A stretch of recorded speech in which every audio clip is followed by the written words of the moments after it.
Question is, what do you think the Redskins need to do with head coach Jay Gruden? He's a guy who is now 1-9 in Monday night games. That is the second worst winning percentage by a head coach in Monday Night Football history. A team that has failed to make the playoffs for a few years now. So let me know, what do you think the future of head coach Jay Gruden? Does he survive this week? When is it time for him to go? Or do you think he sticks around the entire season? A lot of people are talking about how head coach Jay Gruden has been calling some of the wrong plays. This team, they've lost a lot of energy. And one thing that I actually put out there while you continue to comment on our Facebook page about the future of head coach Jay Gruden, I played on a lot of winning teams in my career, but I also played on some teams that were also really, really bad. And one thing that I always noticed every single year, in the time where I had some teams that were really bad and there really wasn't that much to play for, some of the players, you can tell, they weren't playing up to their potential. We were losing games that we shouldn't lose. We're getting blown out by teams that we shouldn't get blown out by. And all of that sort of focuses in on the mentality of the game, the focus of the game. And it kind of means that the head coach has lost the team. That's just my opinion of that. So let me know if you think that head coach Jay Gruden has lost his team. It's time for him to go as a head coach of the Washington Redskins.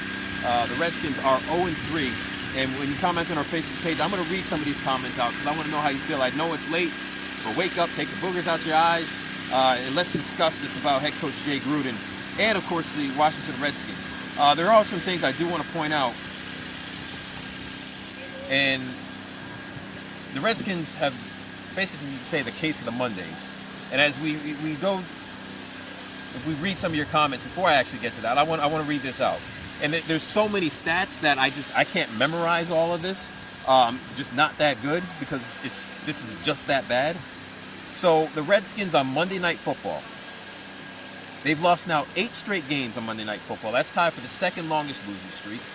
They're 5-24 on Monday Night Football since 1998. That is the worst record in the NFL during that span. They've lost 7 straight games here at FedEx Field at home on Monday Night Football.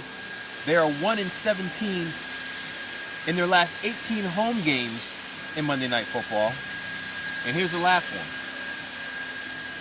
The Washington Redskins have lost 45 straight games on Monday Night Football. That is the most by any team in the NFL. Whew, that goes past head coach Jay Gruden's era. But comment on our Facebook page. I'm going to try to bring up your comments. And let me know what you think the Redskins need to do with head coach Jay Gruden. Of course, the signal's not working well at all. All right, so let me read some of your comments here. You already have 24. Speaking of 24, it's Josh Norman who got a first interception of the season. It's good for him. He was proud of it, but he said he doesn't care about the stats because when he looks at the box score, he sees another loss. All right, so let's read what you guys have to say. Pierre Williams says, I'm not a big Skins fan, but enough is enough. This team isn't going anywhere no time soon and hasn't shown any signs of improvement over the last few years. Change is due, actually overdue. Now, I'm not in favor of anybody losing their particular job. I'm just not that particular guy.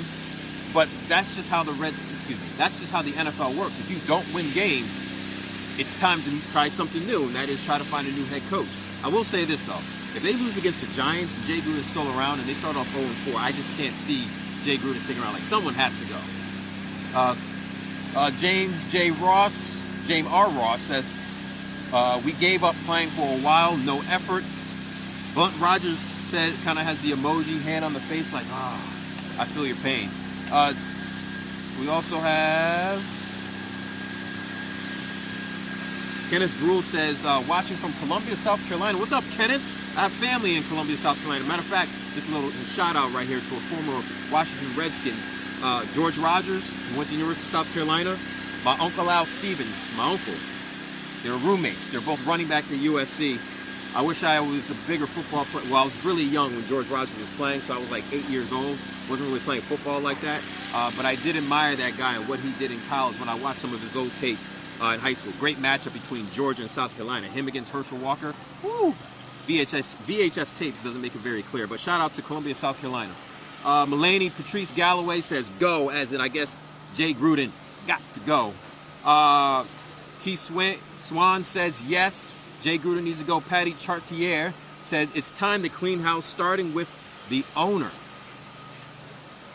I think the problem with that one is when you own a business, kind of the only person that can fire you is yourself. And I don't think Dan Snyder is going to be like, you know what, my Redskins stink, I'm going to fire myself. That doesn't happen. But something needs to happen, though.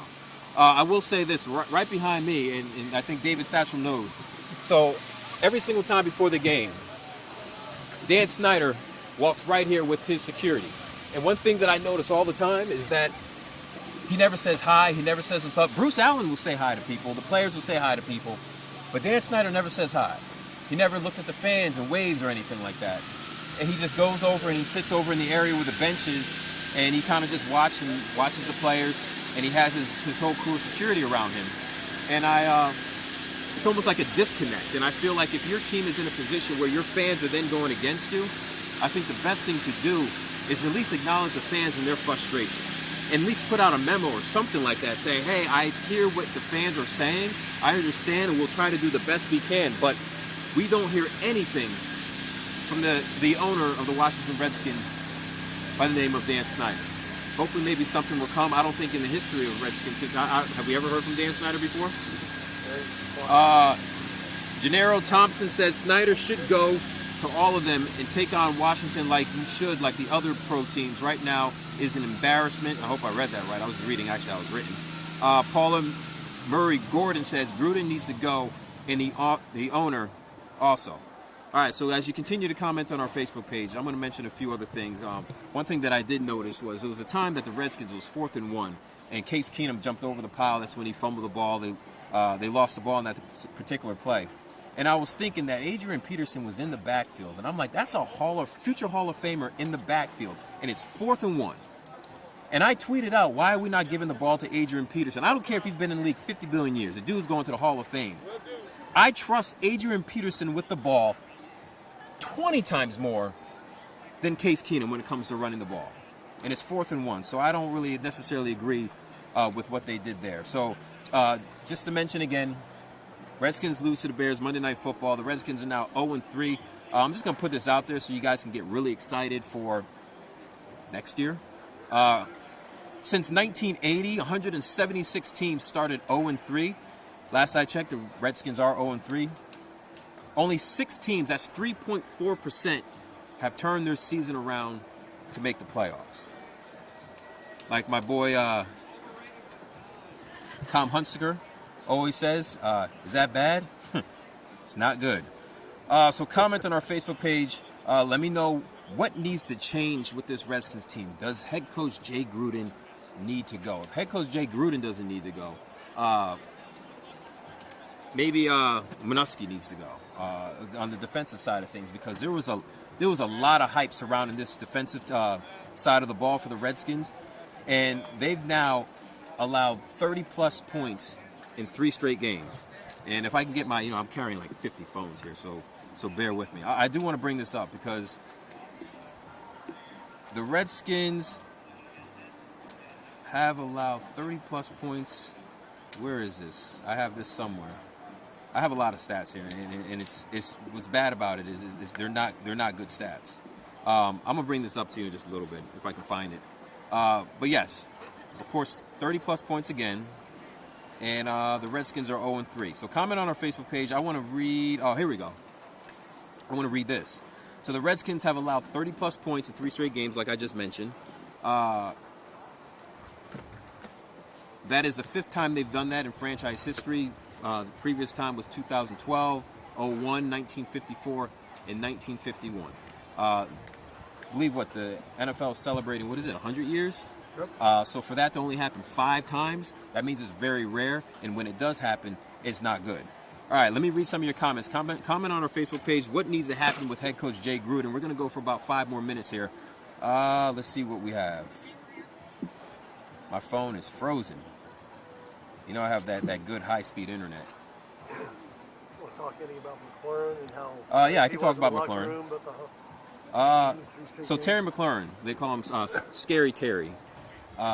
Scary Terry is actually balling out, and if Terry McLaurin was next to me, he'll be like, "Yo, Darren, don't give out my personal stats." But I'm gonna give out his personal stats, and then I'm gonna tell you about what Terry McLaurin said in the locker room. So first of all, Terry McLaurin, he's only the second player since the merger. That's 1970, the NFL merger, to have 60-plus receiving yards and 1 touchdown in each of their first 3 career games, joining Louis Lips. You guys remember Louis Lips?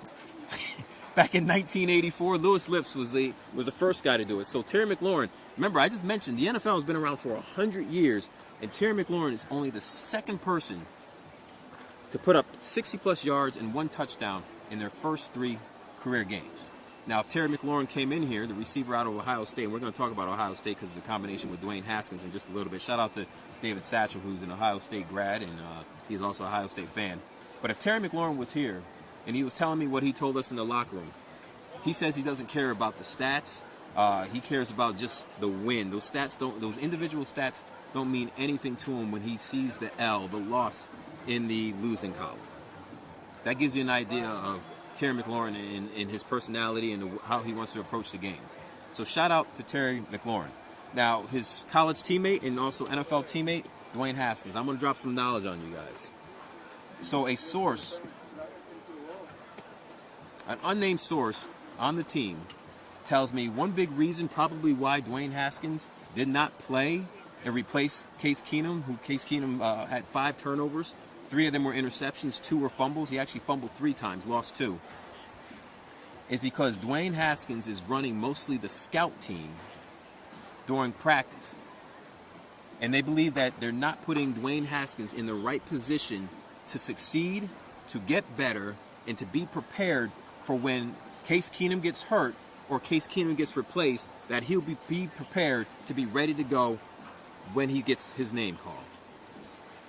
The only thing I can think of is the fact that Colt McCoy is hurt and maybe he has to run scout team because of that.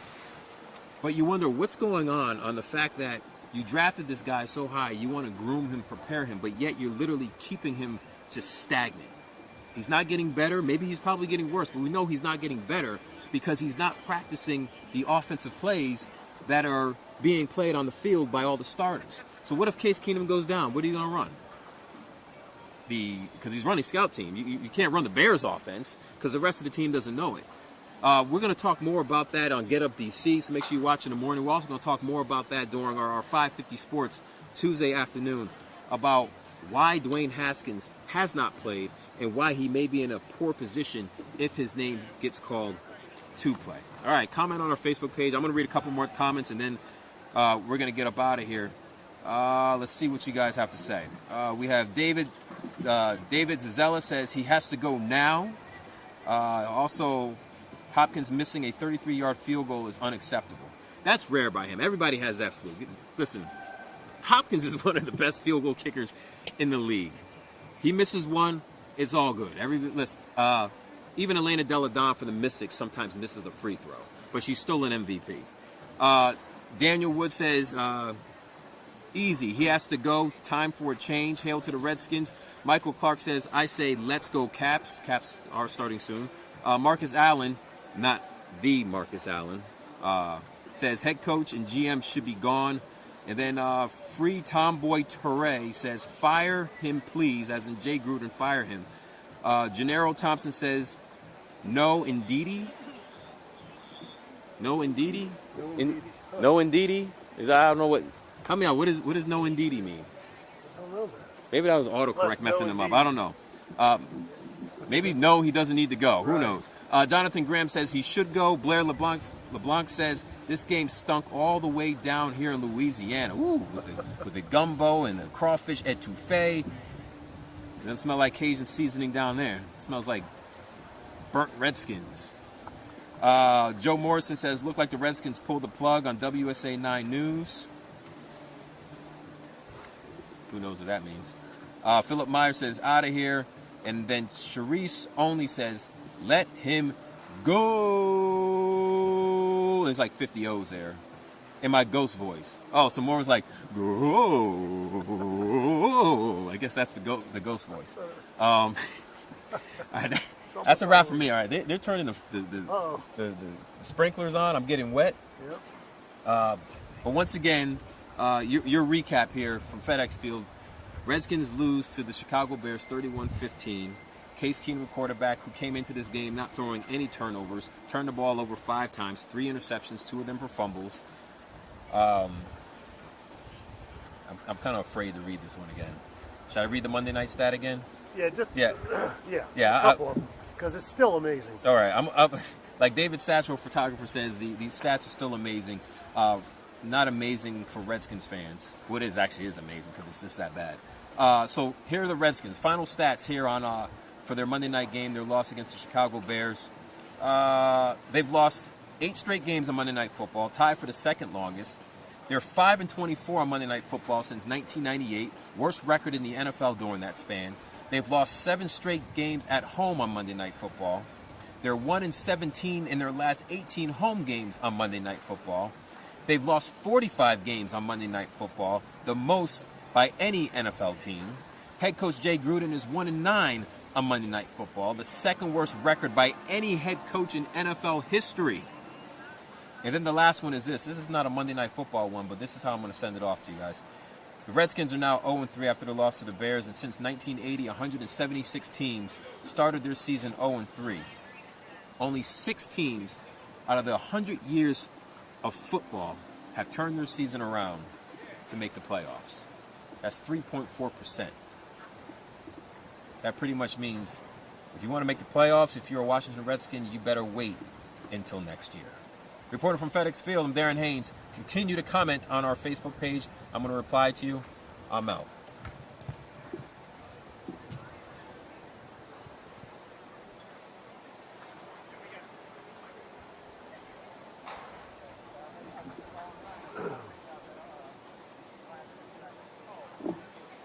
Yeah.